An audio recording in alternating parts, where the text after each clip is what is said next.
So that was my little AI video that I did. My little sweetie surfer girl. And I just had to see, everything's going so much AI. I said, well, let me check it out. It was freaking easy as pie. Everything is, free. You get to do like one little 5 to 8 second video, and that's it. If you don't subscribe and pay the money, it's not free anymore. So I hit all of them and ended up with that video. I did another one too. It's pretty good, but she's not as near as beautiful as the first one.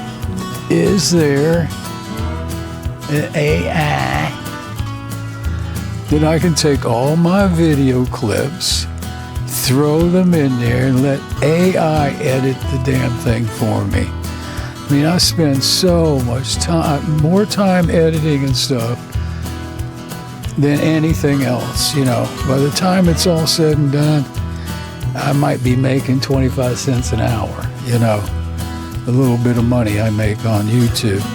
So I'm going to keep searching for that, see if there's something I can throw it in there. The only problem with that is you're not going to get the personal experience, and I didn't want to be the how-to guy. We got enough how-to guys and will it run guys, and I didn't want to be that guy. I wanted to throw something out there that was a little more entertaining and more real to life, what we all go through.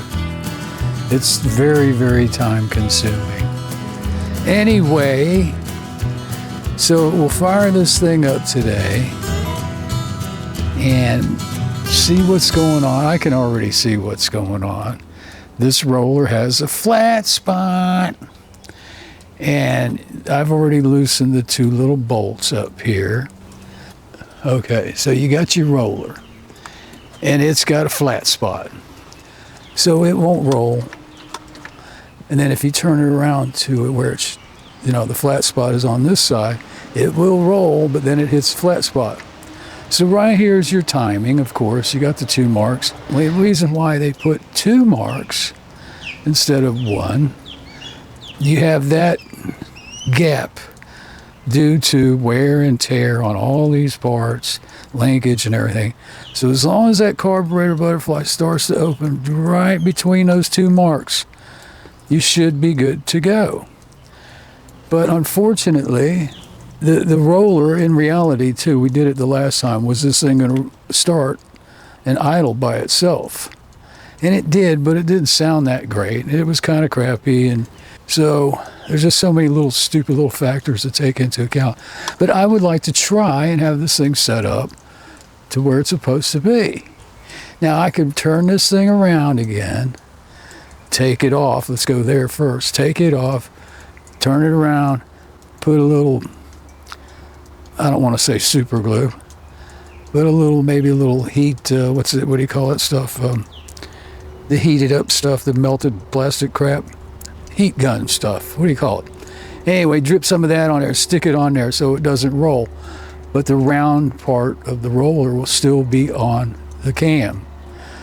And the way these things are, and once it hit the 80s, the roller's not supposed to touch the cam until, I still got this, forgot about this down here too, adjustment. I might be able to get it done on the flat spot.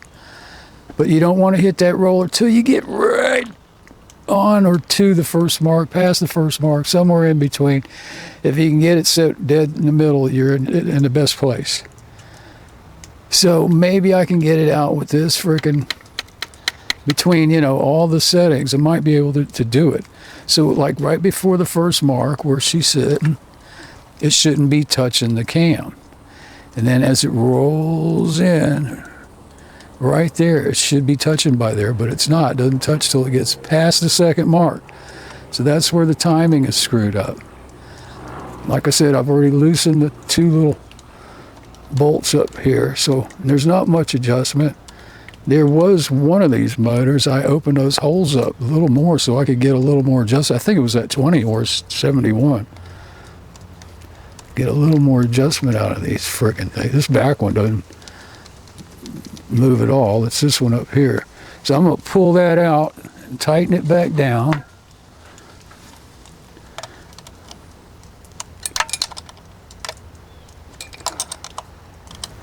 So it's up there.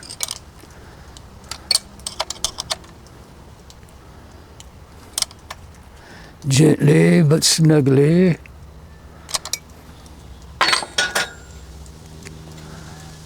Now let's see where it's at. Ooh. If you look at it from my direction, it's dead center. It's starting to move. Right there. Right there. Wow. Right before the first mark, it's not touching.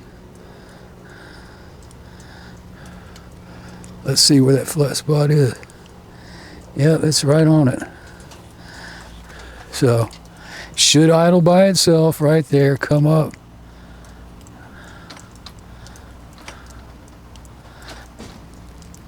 She's moving right there. Well, I tell you what, these batteries are about as heavy as that freaking motor. Damn. I'm not kidding. All right, here we go. All right, cut, pause. Pause the video. Oh, man.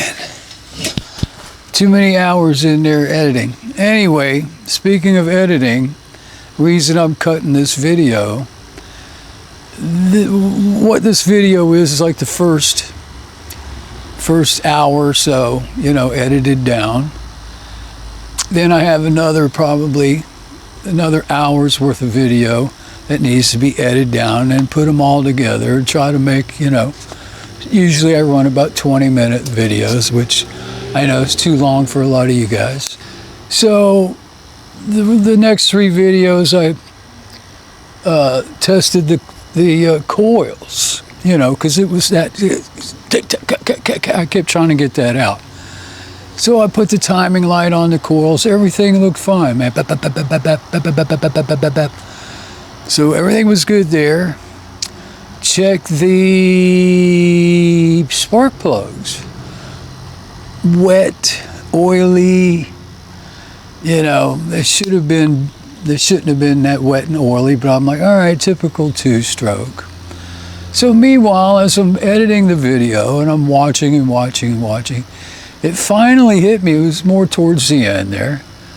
And I said, oh, that's, you know, that's what it is. That's the problem right there. I'm like, why isn't this thing running smooth? So it finally hit me. So stay tuned for the next video to find out exactly what it was, or try to figure it out yourself. Put it in the comments. What do you think it is? It's right there in plain sight. I referred to it a few times, you know, and that's what, you know, hit me was, you know, it was like, man, there's the problem right there. Just put it in the comments what you think it is I'm talking about. See if you can figure it out. And I'm not even going to mess with that carburetor adjusting and testing the coils and all that video and stuff. I said, screw it, man. Just slap this one on. Boom. We'll go from there. Back to work.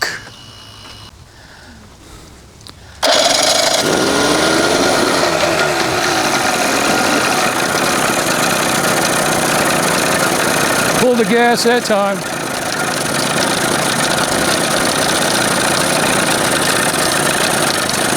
See how it's still bumping all over the place, but it hasn't even warmed up yet. Let me check this again. It's within the 2 marks. I might even bring my stop screw up a hair. So it's right there where it opens.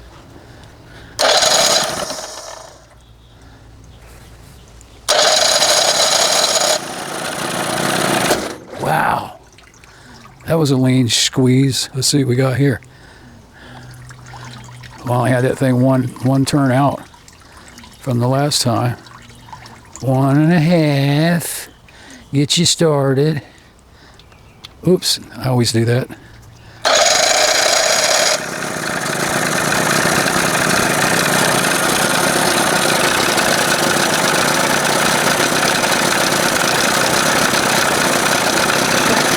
much dead center. And bring it up. It's just barely past the second mark.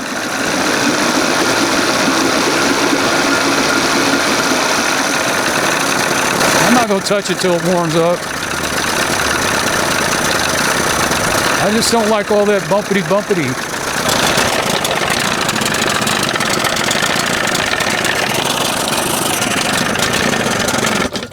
You hearing it going tip, tip, tip, tip?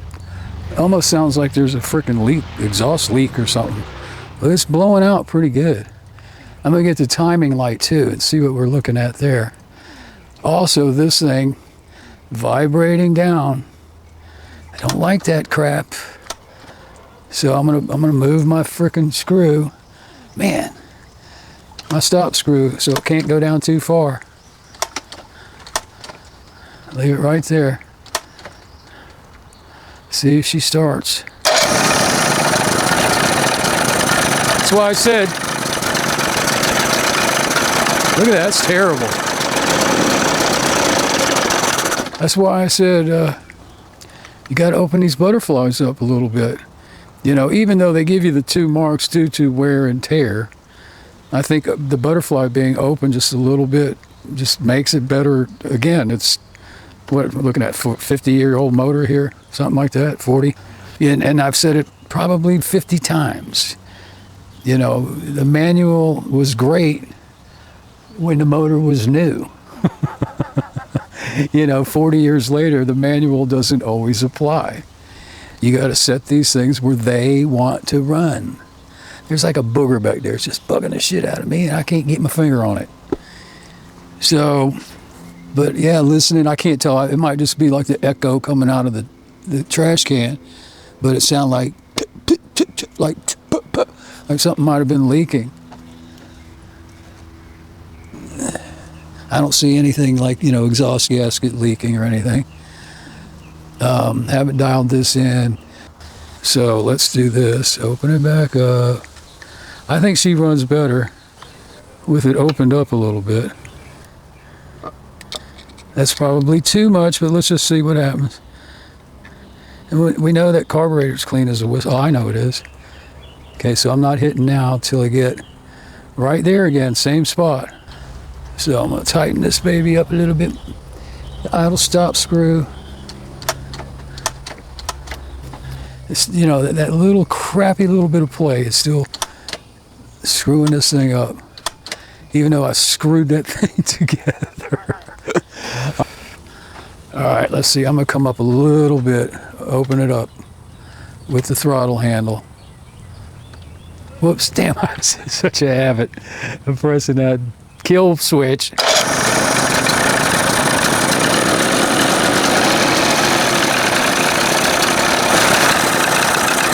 Let's try to lean it up a little bit.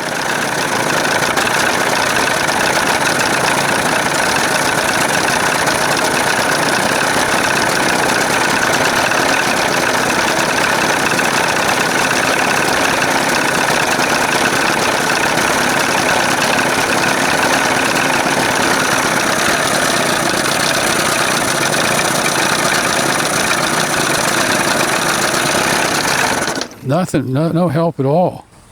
All right, so go back, open this up again so the cam can come down a little bit, like right there. Loosen this back up. And open that damn thing up a little bit.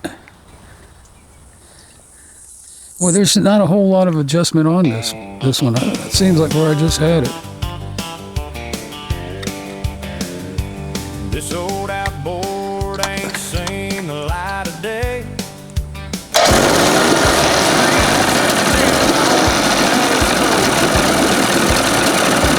See the difference with the carb open a little bit? It's much better.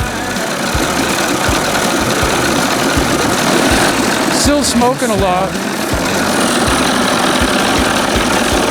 Oh, it's not even warmed up yet. That's much better.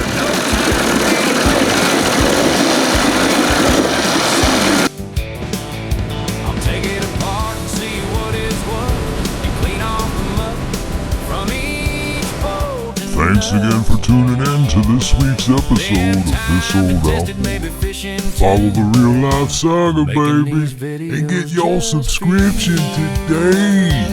It's This Old Outboard, baby. You know the channel. Oh yeah, baby.